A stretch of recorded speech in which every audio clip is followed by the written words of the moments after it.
Welcome to Fitness Casual. We help you ditch diets and build habits no matter how busy you are. I'm Andrew Hayes, and with me is, oh man, I didn't prep anything today either.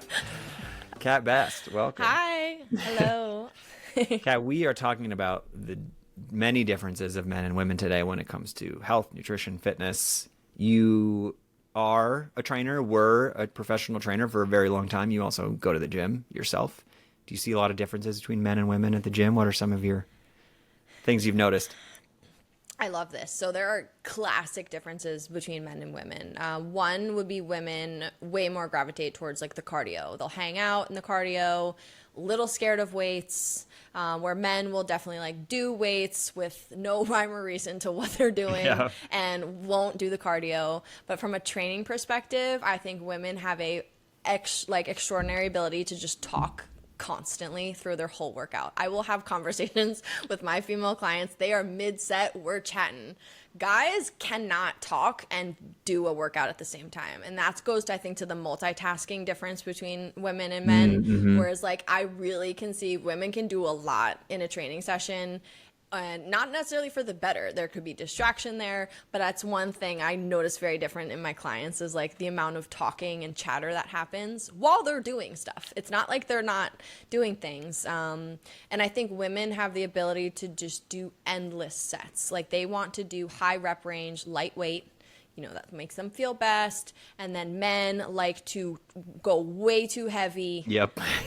Way too heavy and are upset when I tell them to like lower it down to focus on form. So huge difference of like fear when it comes to the amount of weight moved. And also the motivator. I think men are really motivated by competition and performance. Yep. So if I have a male client, like sometimes I'll have to tell him like, I don't think you can do blah, blah, blah, to like get him to do the thing. That doesn't work for women. That totally doesn't. They're like, you're right. Like I would never, ever apply that logic to women. You have to like convince them why they can, but very different like psychological drives for what's going on in the gym. It's very apparent, I think.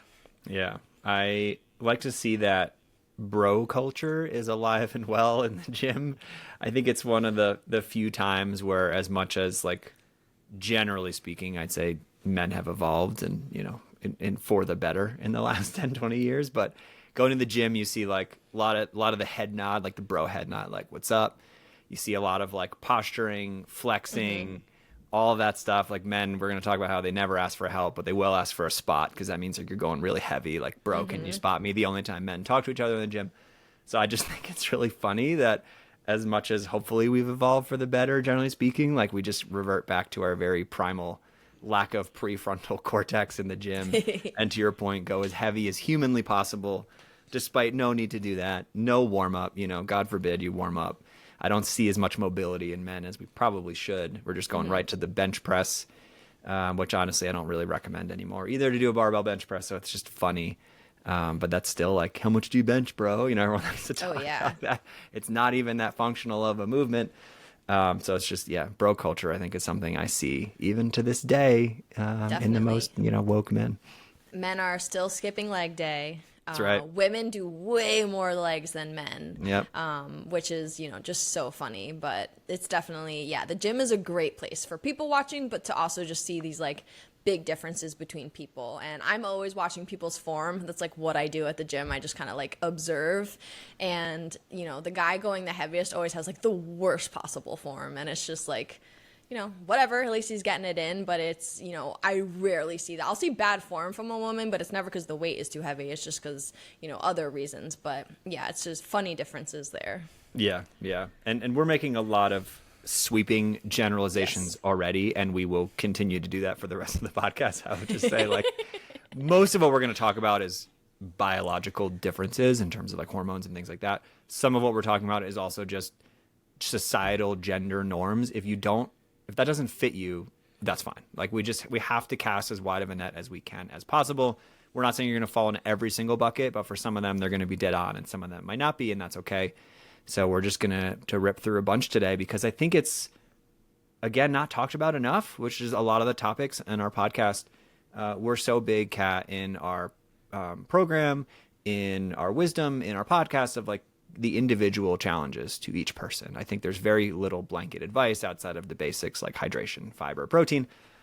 We need to be able to speak to the person, and we can't do that unless we talk about some of the very obvious things like differences in gender. So just, bear with us today. I think you're going to learn a lot, even if not every single point identifies with you.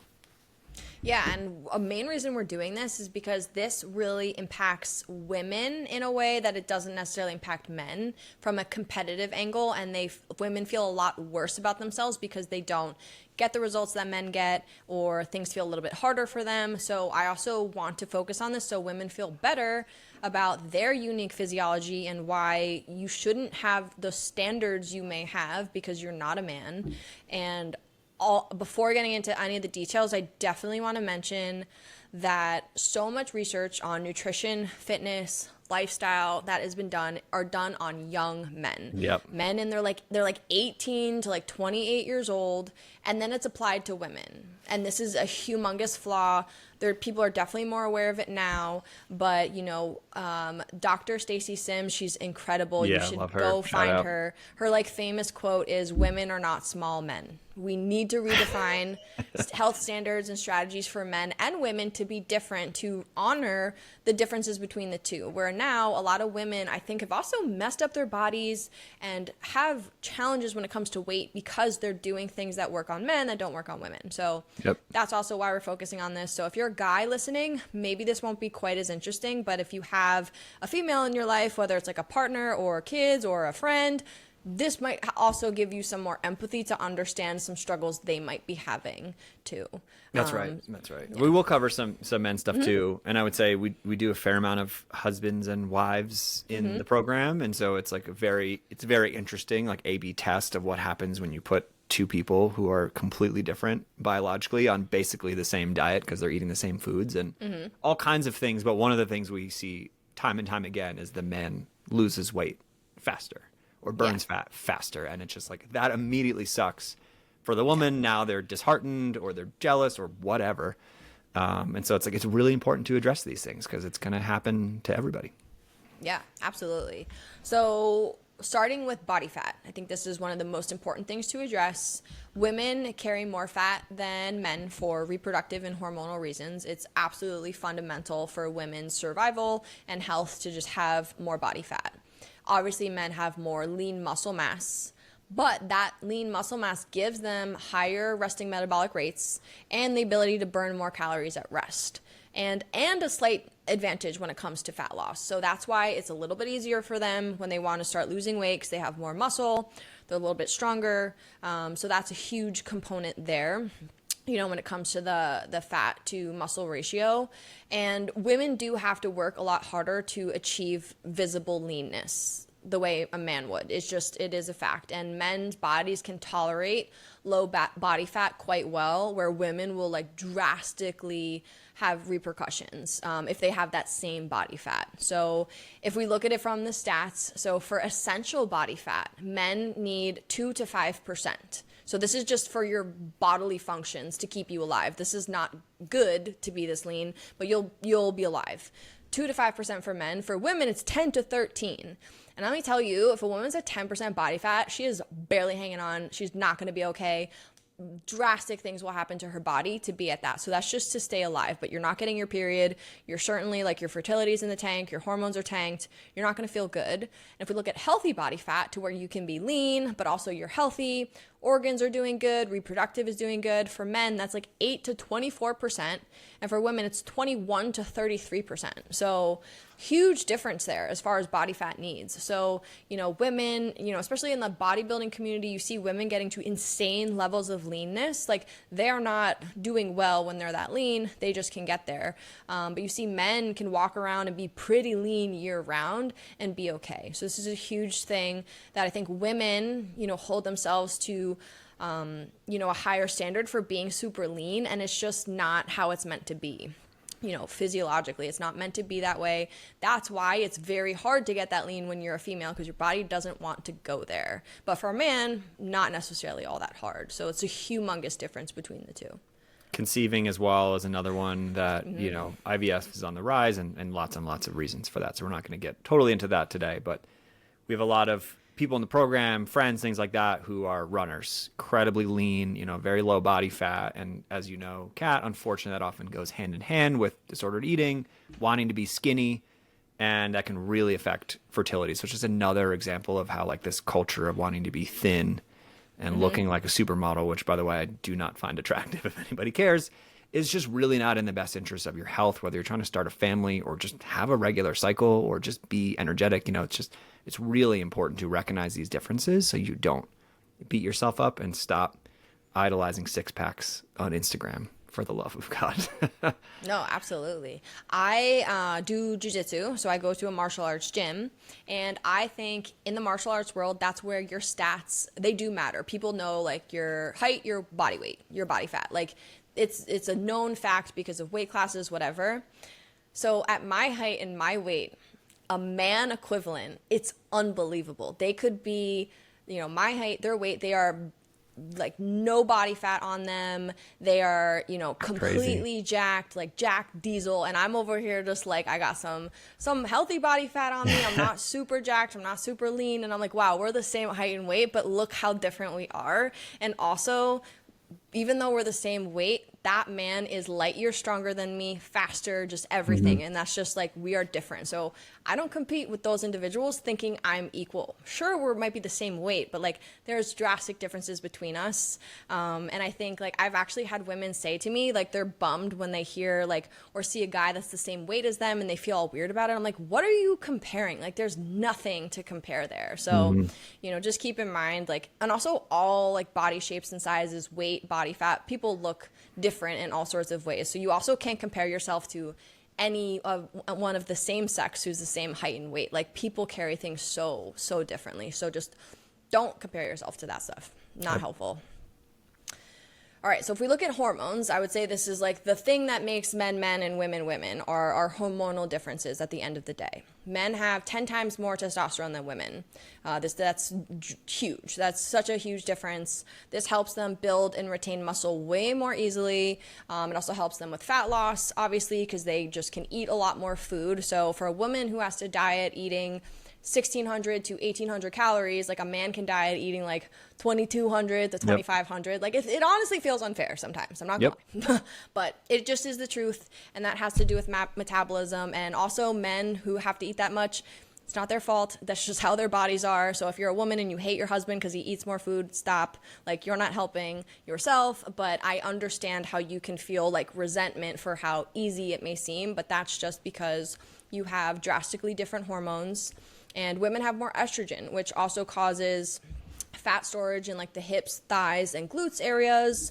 A lot of this, like Andrew just said, goes back to, reproduction and like being fertile and like being able to like get pregnant and carry out a pregnancy. That's really what the female body is trying to do in your reproductive years. It's not really trying to do much else other than be able to do that.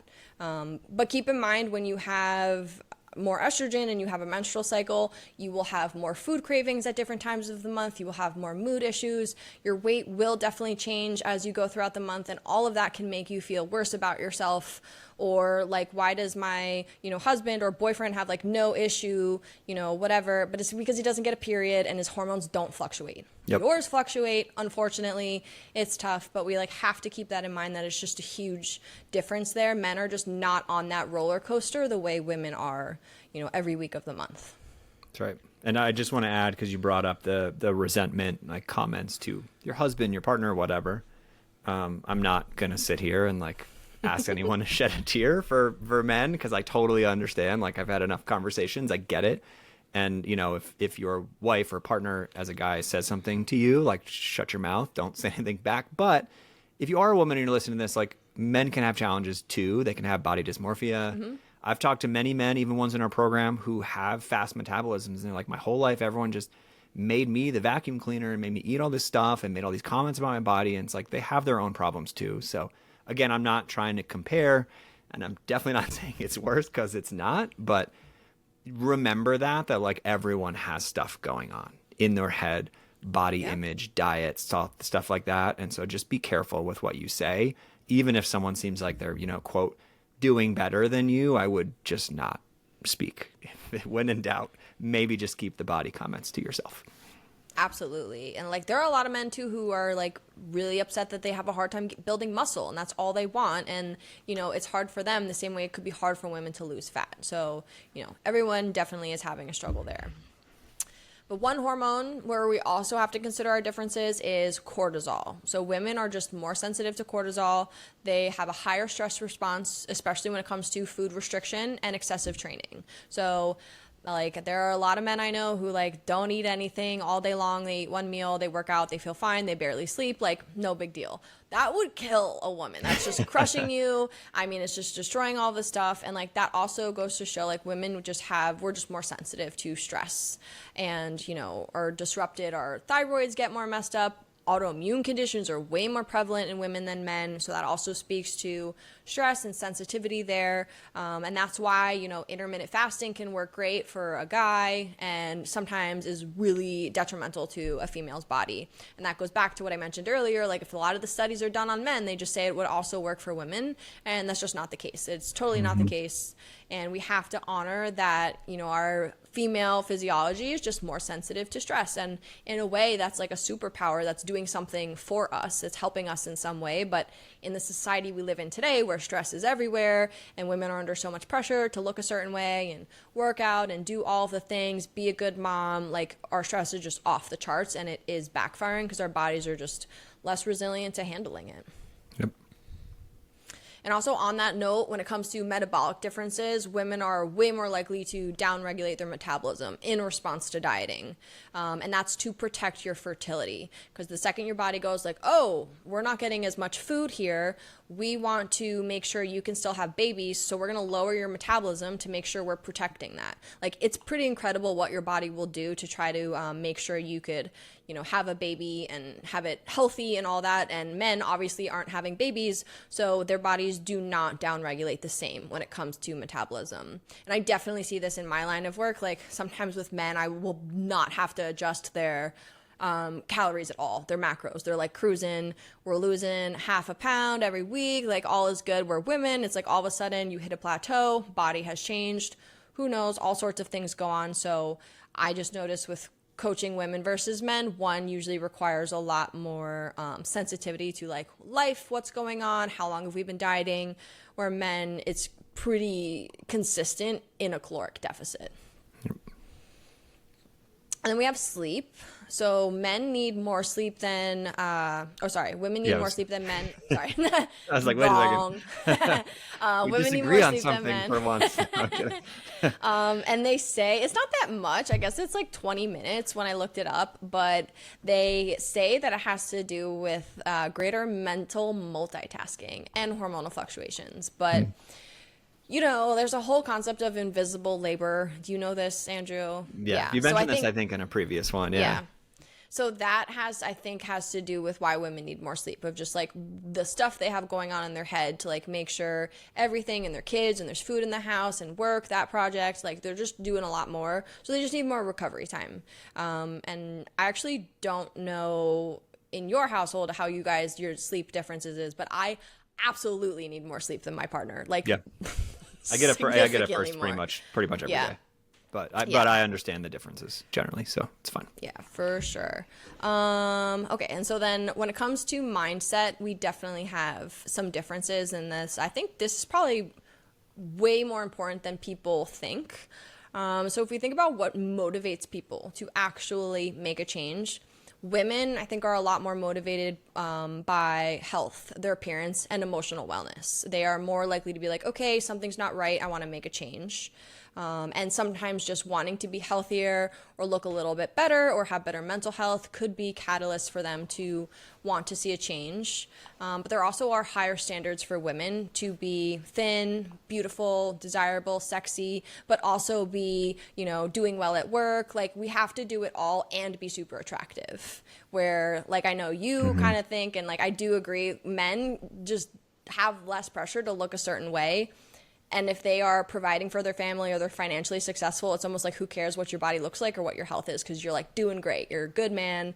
You know, you check that box. But women need to be all of that and hot and thin, because it's amongst women, it matters. It's like, I know people think women want this for like, the patriarchy or the male gaze. Women are so competitive with each other. And, and that really is, it's like your friend starts losing weight. Now you want to lose weight. Like that's also something that happens, but it's this just need to be thin, to be accepted, to be worthy, I think is a lot stronger when it comes to women. And that's why more women, I think, are perfectionists, all or nothing mindset, more critical about themselves, low self-esteem, low self-worth. Like I know that happens to men too, but I think it just strikes women a little bit differently because of that pressure. Yeah. Yeah. And I think specifically there's dad bod, whatever the anti of a shout out is to the dad bod. I wish that term would go away because I think it just generally makes being out of shape not more acceptable, which is not a good thing. Especially men like tend to really accumulate that visceral belly fat that, as you know, Kat, is like really bad for your health. And so it's just like, it's totally normalized to go to the beach and have like this really, really bad belly fat, knowing that it's like increasing your all-cause mortality in like a dozen different ways. Whereas women, I think, just generally feel more shame, and that sucks. And I hate that that's the truth, but it also, I think, motivates them a little more. Yeah. So we're going to also talk about how men never ask for help, but I would just call out to all the men out there. Like if you are overweight, in particular in the belly area, please don't wait for like a life altering, something or other event to get your act together. Like this would be a good sign that I know life has also been hard for you for whatever reason, job pressure, etc. that has led to that. That's okay. There's no judgment here, but we will be upset with you if you don't take action and you wait to address it for 10, 20 more years. Like it's not cool to have a dad bod. I'm sorry to say it. You don't need a six pack. Yeah. No one's saying you got to look like a supermodel. Like the people on the cover of Men's Health are miserable. They, we've talked about this before. They probably bring their food scale out to dinner. They probably don't eat carbs. They probably do like a full cut before the photo shoot. Like don't idolize those people. But also like if your biomarkers are off or you don't even know what your blood work is because you're not going to the doctor, well, like now would be a good time. Don't wait until you're in a hospital bed to address all that because that's not good. Dad bod is not cool. End of rant. No, I totally agree. It's like such a weird difference between the two. But this does segue into our last point, which is seeking help. This is a huge area where women and men differ, and this is not just in health and wellness. I think this is, in general, but At the aisles of Home Depot looking for the right thing. yeah. I'm Although partly I joking. can be that way. When I go to a store, I really do like to find the thing on my own. Like I really do. And then if Fair. I can't or if I'm rushed, I'll ask. But I can kind of like struggle with asking for help. I'm not going to lie. Like I kind of fall into that camp. But from what we see when it comes to women and men, I think women are more likely to seek help, share things with their friends, be vulnerable, and are quicker to recognize what they don't know and what they need help with. Maybe sometimes a little too much to where they also don't empower themselves to like do things on their own. That can backfire. But I think women have much less of an issue being like, oh, I don't know what to do here and I need help and I want support and I also want to be heard and seen and like all of those things we like as women to be able to express ourselves emotionally and be understood by someone. Like all of that stuff feels good and makes us feel better. And this is also, I think we're more emotional beings in general. That's how we connect. That's how we bond. That's how we, also create change, is like being understood in those ways. So I think that's why women are more likely to do that. And we see like in our clients, it's more women than men. By far. Yeah, by far. Even though we're equally the face of the business. I mean, there's two people on this podcast right now. There's a reason why more women reach out time and time again. So Andrew, why do men have issues asking for help? So I think I'm not a psychologist here, so I'm only going to say like what I've seen in the conversations that I've had. I mean, there's that old adage of men don't ask for directions. And I think there's a lot of reasons for that. All the stuff you've outlined, I think, yes, less in tune with your emotions, which could be biological, also very much how we're raised in society. Again, that's changing. Like I'm trying to be very emotionally intelligent with my son, so he doesn't bottle up his feelings for 25 years like most men who were raised before that. But I think that's a huge part. And so that's really a lot of what I talk about now, like on this podcast, on social media, is how important it is to ask for help. And like Kat, it took me so long, not only as a man, but also a man with formal nutrition training, to ask someone else for help. Like that is a big step. And so I would say, like, if you're out there and you're not doing great nutrition right now and you think you need help, like, I had certs in nutrition and fitness and I asked for help. So like, what on earth do you think is gonna, why can't you ask for help, you know? And there's nothing wrong with that. I always tell people, I say this to everyone when they join our program, but in particular to men, I say the hardest part about our program, or really working with a nutritionist in general, is asking for help. Like, that is the hardest step, is to like book a call or DM us or whatever and be like, hey, I think I need your help. Like, good for you if you can get past that step. I promise you the rest of it is easy. Or you can spend the next 30 years trying to figure it out by yourself while also working in finance or whatever it is you do. Like, it's not going to be very easy. So why don't you instead just ask for help? Because what happens is, at the end of that, you are going to be smarter and healthier and more vulnerable. All of the things that you want to be are on the other side of asking for help. And so it's really important to do that. And I think there are things in society that are socially acceptable to ask for help, like accounting. I think no man, like, especially in 2025, is like, oh, you do your taxes, bro? Like, that's super cool. It used to be cars. Like, it used to be cool to work on your car. Now I feel like whatever. I had to change my spark plugs in my Subaru because we hit 60,000 miles. Like, I'm not doing that. It's like I Googled it. It's like a full weekend project. Like, I'm not doing that. I paid $800. My car runs smoothly.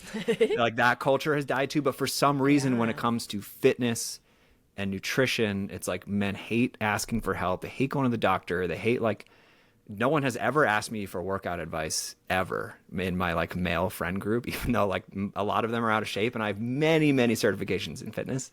Like, God forbid they ask for help. And so I understand that there's like a cultural norm there, but once you ask for help, all of that like shame, whatever, is gone, and all you feel is pride. And I know we feel the shame about our business, Kat. Like, we've had many, many people help us grow our business and help more people with their nutrition. And like, all I do is talk about all the other people involved in our company. It's like, shout out Jason and Mickey, who we're going to have on the podcast, and Nick and Christine. Like, all of these people are like, got us to where we are today. Like, I'm not bashful about that. So you should absolutely ask for help. You will feel more pride by doing so. Yeah, you are very good at asking for help. You're way better than me. And I think sometimes if you're resistant to asking for help, it's like, what are you trying to hide from? Like, reality? Like, what is it that you're just not ready to accept?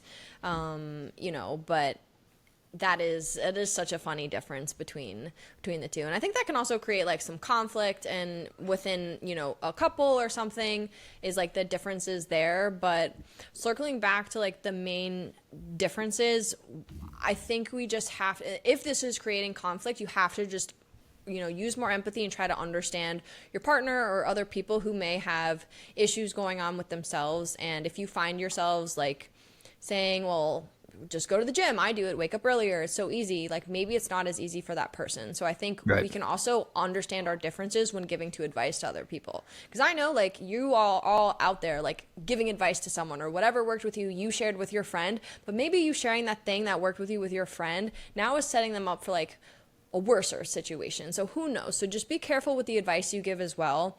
Most people come to me after they tried all the things their friends told them to do, or what worked for their husband, or like one meal a day. Like, get out of here. I don't want to hear that worked for your husband and didn't work for you. Like, that's insane to me. But like, that's someone who just really like honestly was like, oh, it worked for him, so let me try. And we just need to also be a little more aware that we have such physiological differences. And also, if you have kids, like, they have differences too. So maybe if you have a boy and a girl, like, do different things. Like, maybe their bodies aren't exactly the same, or once they go through puberty and are teenagers, like, they're going to be very different. Like, you need to be ready for that and prepared. And, I'm just speaking to more women out there. Just stop comparing yourselves to men. Just stop. It's only working against you. It's making you feel worse than you need to feel. Like, what do your bodies have in common? Like, literally nothing. Like, you're so different, and your lives are different, and your stress is different. So you just can't expect the same things to work, because it won't. And when I work with a couple, they do eat a lot of the similar things, but I have different plans for each of them. They're both doing different things. They might have different workouts that work for one, not for other. So we try to always honor the uniqueness between them, but also find like what can also they do the same that works for both of them.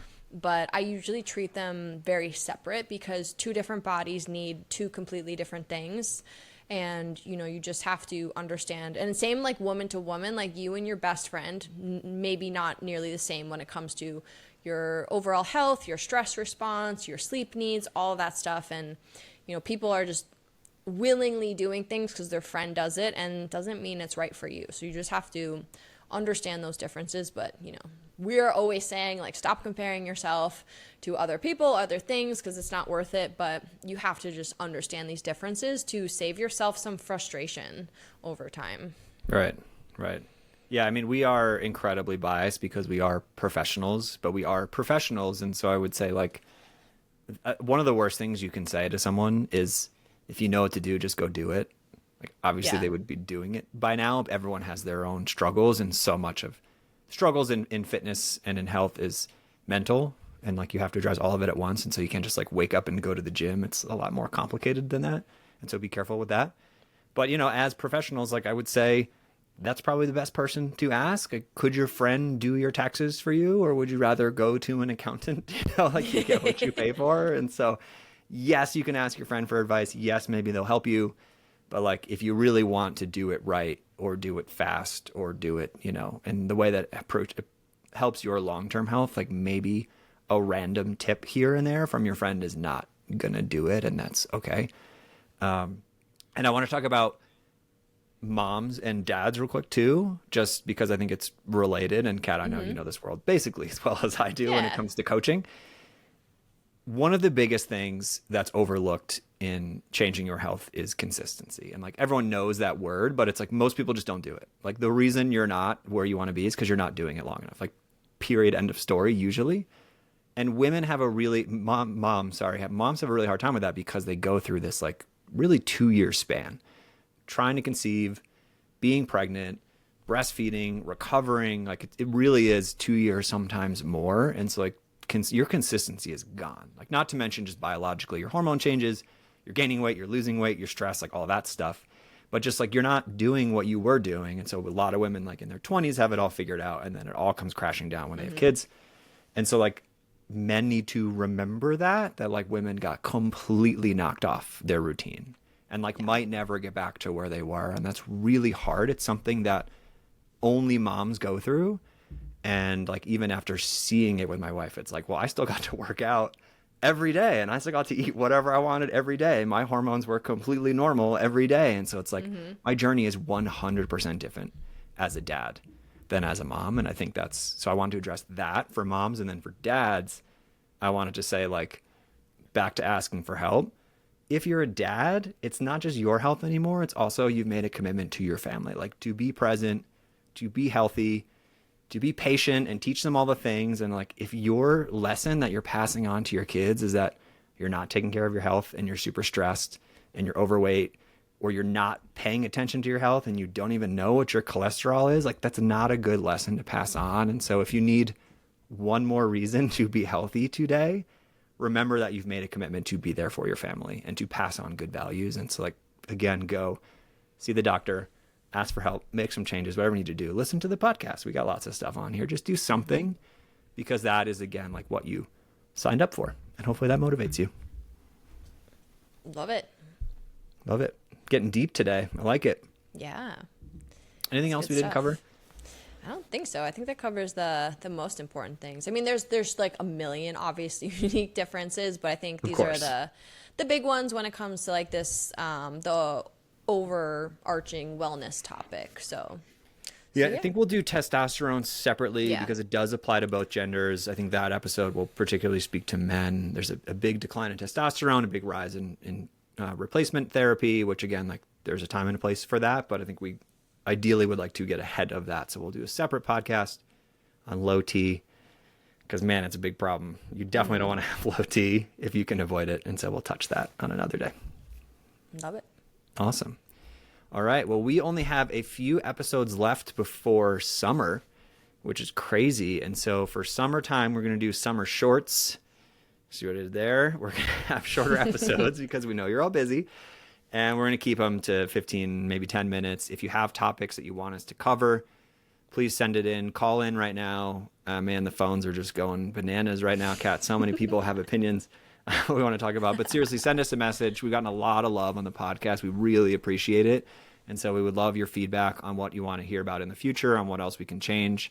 But in particular for summer, we know it's going to be a completely different ballgame over the next few months. So please let us know how we can help, what topics we can cover, and we will address them. Love it. We should do like a Q&A episode, maybe. Just there we whatever go. questions y'all have, we will take I also them. want to get a former client on here too, and Yeah. because everyone has a cool story to share, and maybe people are tired of hearing us speak for once and want to hear from somebody else. So Yeah, if anyone let's wants do to it. be on, let us know. We do take prep very seriously, though. Don't just show up. We're going to have a Yep. prep first if you do come on, but we'd love to have you.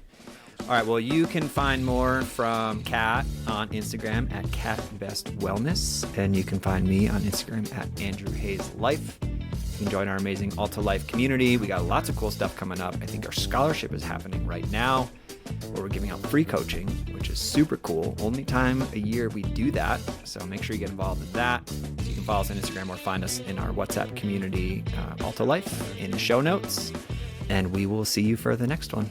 Talk soon, everybody.